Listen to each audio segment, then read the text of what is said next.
যে আমরা যদি সরকারে আসি তাহলে মা বোনেদের ৩,০০০ টাকা করে লক্ষ্মীর ভান্ডার দেব বলছে কি না? বলছে তো। ও ফর্ম ফিল আপ, জালি ফর্ম ফিল আপ করছে। বলছে ফর্মটা ফিল আপ করে দিন, তখন মোদিজি দিয়ে অ্যাকাউন্টে টাকা চলে আসবে। বলবে শোনো ভাই, যদি বাড়ি এসে বলে যে অন্নপূর্ণা ভান্ডার দেবো, আমাদেরকে ভোটটা দিয়ে দেবেন, বলবেন আগে ১,৫০০ টাকা অ্যাডভান্স দাও দেখি।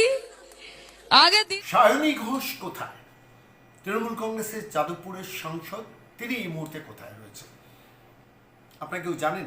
যদি জানেন আমাদের দফতরে জানাবেন। কিন্তু যেই ভিডিওটা দিয়ে আজকের এই প্রতিবেদন শুরু করলাম, সেটা সায়নী ঘোষ এবং সায়নী ঘোষের বক্তব্য এবং নির্বাচনের আগে অন্নপূর্ণা ভান্ডারে বিজেপির সংকল্পপত্রে ৩,০০০ টাকা ঘোষণা হওয়ার পর তাকে এইভাবে ব্যঙ্গ করতে দেখেছিল বঙ্গ জনতা।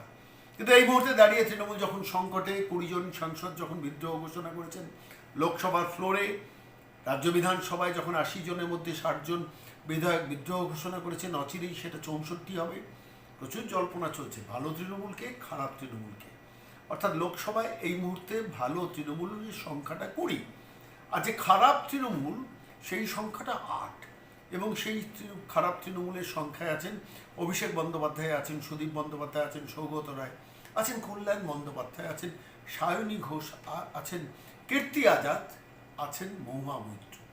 সেই সায়নী ঘোষকে আমরা খুঁজতে নিরন্তর সবাইকে বলছি, যদি সায়নী ঘোষের কোনো বক্তব্য আপনারা কেউ কোথাও শুনে থাকেন তাহলে আমাদের কাছে পাঠাবেন। তিনি কি দিল্লিতে, না তিনি কলকাতায়, না কি কলকাতায়, না কি দিল্লিতে, তাহলে কোথায় সায়নী ঘোষ? আমরা খুঁজছি, আপনারাও খুঁজতে থাকুন। কোথাও কোনো বক্তব্য যদি সাংসদ সায়নী ঘোষের পান আমাদের কাছে জানাবেন।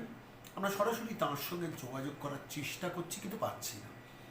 ফলত আজকে সন্ময় স্পিক্সে আমার মনে হলো সেই সায়নী ঘোষ নির্বাচনের আগে অন্নপূর্ণা ভান্ডারকে যখন সেই ব্যঙ্গ করেছিলেন, সেই ব্যঙ্গ বিদ্রুপের সেই দৃশ্যটা আপনাদের কাছে পেশ করব, অন্তত সায়নী ঘোষকে এই মুহূর্তে স্মরণে রাখার জন্য। তারপর যদি তিনি প্রকাশ্যে আসেন, তখন তিনি কেন এখনও খারাপ তৃণমূলে আছেন, কেন কবে মমতা বন্দ্যোপাধ্যায়ের সঙ্গ ছাড়বেন, কবে কাকলি ঘোষ দস্তিদারের সঙ্গে যাবেন, সেই নিয়ে আমরা চর্চা করব, বিশ্লেষণ করব। কিন্তু আপাতত চলুন সায়নী ঘোষ নির্বাচনের আগে যে ভূমিকাটা নিয়েছিলেন সেটাই ততক্ষণ দেখুন। যে আমরা যদি সরকারে আসি তাহলে মা বোনেদের ৩,০০০ টাকা করে লক্ষ্মীর ভান্ডার দেব বলছে কি না? বলছে তো। ও ফর্ম ফিল আপ, জালি ফর্ম ফিল আপ করছে। বলছে ফর্মটা ফিল আপ করে দিন, তখন মোদিজি দিয়ে অ্যাকাউন্টে টাকা চলে আসবে। বলবে শোনো ভাই, যদি বাড়ি এসে বলে যে অন্নপূর্ণা ভান্ডার দেবো, আমাদেরকে ভোটটা দিয়ে দেবেন, বলবেন আগে ১,৫০০ টাকা অ্যাডভান্স দাও দেখি। আগে যে আমরা যদি সরকারে আসি তাহলে মা বোনেদের ৩,০০০ টাকা করে লক্ষ্মীর ভান্ডার দেব বলছে কি না? বলছে তো। ও ফর্ম ফিল আপ, জালি ফর্ম ফিল আপ করছে। বলছে ফর্মটা ফিল আপ করে দিন, তখন মোদিজি দিয়ে অ্যাকাউন্টে টাকা চলে আসবে। বলবে শোনো ভাই, যদি বাড়ি এসে বলে যে অন্নপূর্ণা ভান্ডার দেবো, আমাদেরকে ভোটটা দিয়ে দেবেন, বলবেন আগে ১,৫০০ টাকা অ্যাডভান্স দাও দেখি। যে আমরা যদি সরকারে আসি তাহলে মা বোনেদের ৩,০০০ টাকা করে লক্ষ্মীর ভান্ডার দেব বলছে কি না? বলছে তো। ও ফর্ম ফিল আপ, জালি ফর্ম ফিল আপ করছে। বলছে ফর্মটা ফিল আপ করে দিন, তখন মোদিজি দিয়ে অ্যাকাউন্টে টাকা চলে আসবে।